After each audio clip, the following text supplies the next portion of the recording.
السلام عليكم، اخباركم يا رب تكونوا بخير. معكم محمد علي من قناه نجرب وفيديو جديد. في البدايه زي كل فيديو بفكر نفسي ان احنا ما ننساش اخواتنا من المقاطعه والدعاء، وان شاء الله ربنا ينصرهم على اعدائهم واعداء الدين. فيديو النهارده مختلف زي ما انتم شفتوا كده في العنوان. هو فيديو ليوتيوبر مشهوره جدا في مجال الطبخ، وهي عندها تقريبا على اليوتيوب تقريبا 3 مليون مشترك، والقناه دي اسمها اسرار المطبخ مع سمر. ولو دورت هتلاقوا معظم اهالينا عارفينها يعني من ناحيه الطبخ وكده. فدلوقتي فتحت مطعم، فانا رايح اجربه، ودي النقطه التانية اللي محمساني ان انا اعمل الفيديو. وكمان اللي مخلي ده الفيديو مختلف بالنسبه لي انا شخصيا ان انا هصور جوه المطعم. انا مش عارف الدنيا هتمشي ازاي ولا الفيديو هيمشي ازاي، بس يعني ايه، خليكم معايا كده، لايكاتكم وكومنتاتكم، واللي مش مشترك في القناه يشترك وفعل زر الجرس عشان يوصل كل الفيديوهات اللي جايه. ويلا نبدا الفيديو ويلا بينا على المطعم.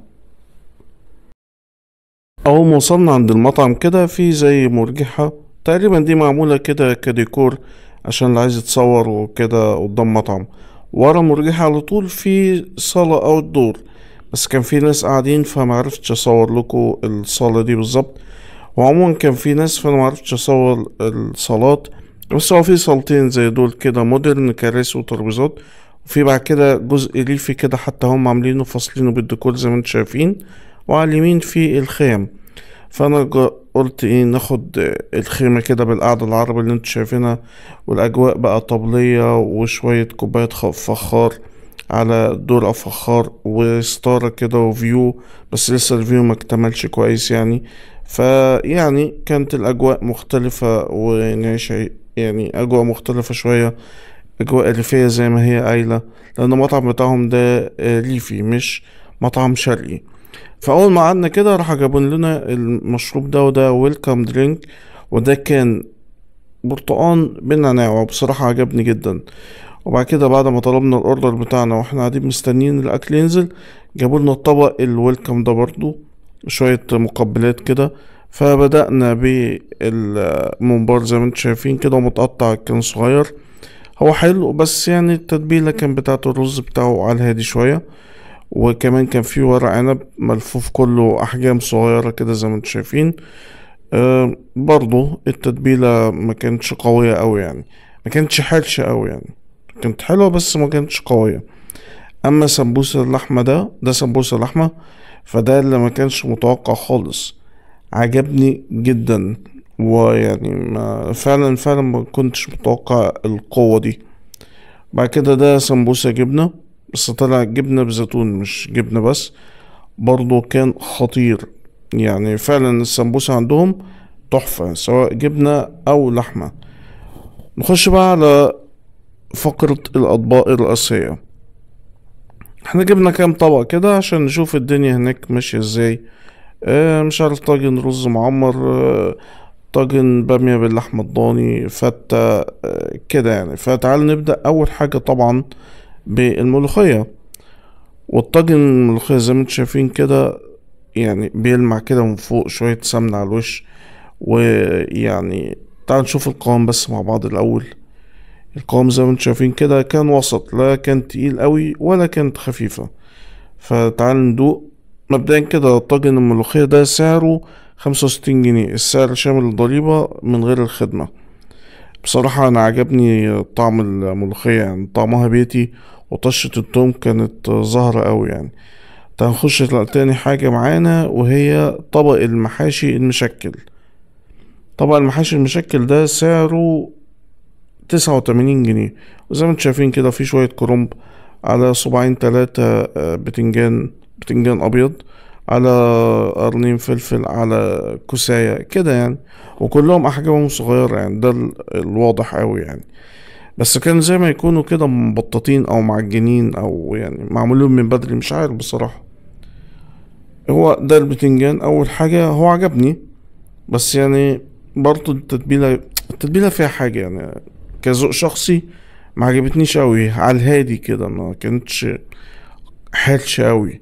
والكوسة برضو عجبتني، صغيرة كده وتتاكل في قطمة واحدة. وطبعا بالنسبة للفلفلاية يعني أنا من عشاق الفلفل، فيعني عجبني جدا. بس أنا كان ناقصني أوي في موضوع المحاشي ده إن تتبيلة الرز تبقى حرشة. والكرنب طبعا حدث ولا حرج، يعني طبق حلو اديله 6 من 10 بصراحة. طيب تعال نخش بقى على الحماس كله. انا كنت مستني اجرب فعلا طبق الرز المعمر بالحمام او طاجن رز معمر بالحمام. ده سعره 360 جنيه.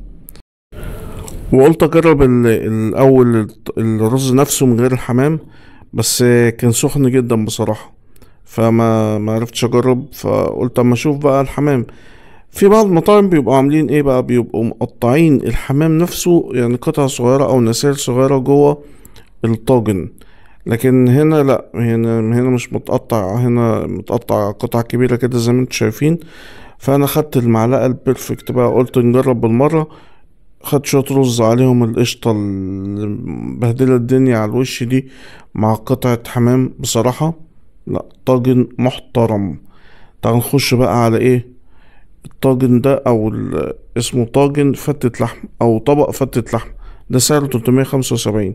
بصوا بقى الحتة دي بقى اللي هوريها لكم. ده يعني تسوية اللحمة عندهم رهيبة.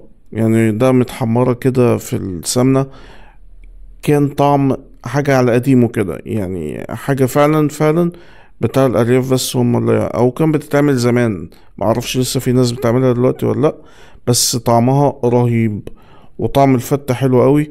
ومفروض ان دي الفرد واحد. انا مش عارف ازاي كمية اللحمة اللي انتوا شفتوها مع كمية الفتة دي، مفروض ان هي الفرد واحد. بس هي طبعا لا، يعني دي بتتحط كده وتتشير كده مع بعض.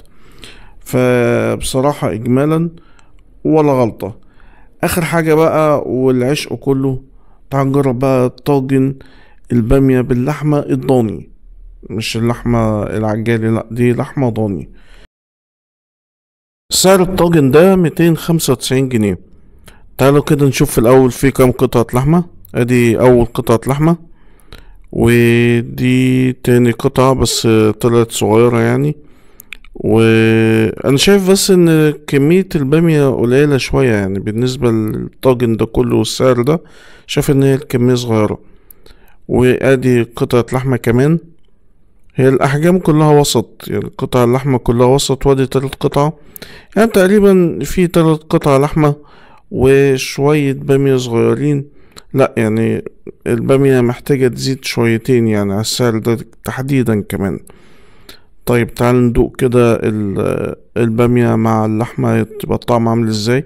فناخد المعلقة بقى المتكاملة، معلقة فيها شوية بامية على قطعة لحمة ضاني، ونديها كده ونجرب ونقول بسم الله.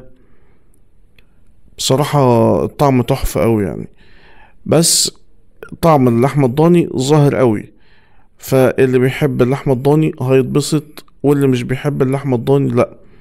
الطعم قوي وظاهر. وبصراحة يعني الوضع كان مية مية، وبسطنا قوي.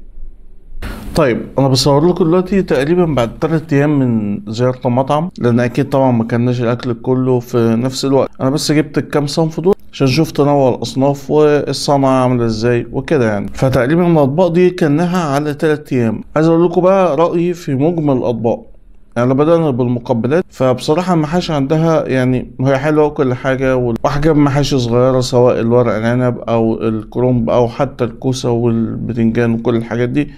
بس التتبيلة بالنسبة لي شخصيا يعني كذوق شخصي، حسيت ان هي على الهادي، هادية كده مش حرشة قوي. ومش قصدي بحرشة ان هي تكون سبايسي، لا يعني تكون متحبشة شوية اكتر من كده. بس زي ما بقول لكم كده ده ذوق شخصي بحت. اما بالنسبة للاطباق الرئيسية فمبدئيا كده يعني الكواليتي عندها والخامات حاجة تحفة بصراحة، مش مستخسرة يعني. حتى في السمنة لا يعني السمنة ما شاء الله عاملاها بضمير. وكميات اللحمة عندها زي ما انت شفتوا يعني في الفيديو، سواء في الفتة او في اللحمة الضاني، لا الكميات عندها كتيرة. بس برضو اللي استغربت له كانت كمية البامية اللي في الطاجن. يعني لا كمية كانت عايزة تزيد شوية يعني كمية البامية اللي موجودة في الطاجن تقريبا يدوب تكفي فرد يدوب. بس اكتر حاجة بصراحة عجبتني جدا هي الفتة.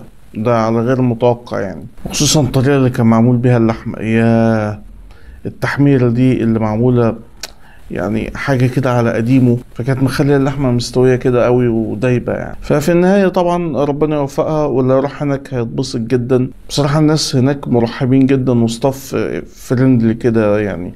بيقابلك بابتسامة، ولا يعني تحس ان في ود وفي معرفة قديمة كده. واضح ان هي تعبت عشان توصل اللي هي فيه دلوقتي ده، فربنا يوفقها ويكرمها ان شاء الله. بس كده، ده كان فيديو بتاعنا. لو عجبكم الفيديو متنساش من اللايك والشير، واللي مش مشترك في القناة يشترك ويفعل زر الجرس عشان يوصل له كل الفيديوهات اللي جاية، واتفرج علينا من فيسبوك. متنساش من اللايك ومتابعة الصفحة، واكونت انستجرام هتلاقوه في صندوق الوصف. متنساش طبعا عليه بتنزل حاجات مش بتنزل على اليوتيوب. واشوفكم في فيديوهات تانية كتير، وشكرا ليكم. سلام.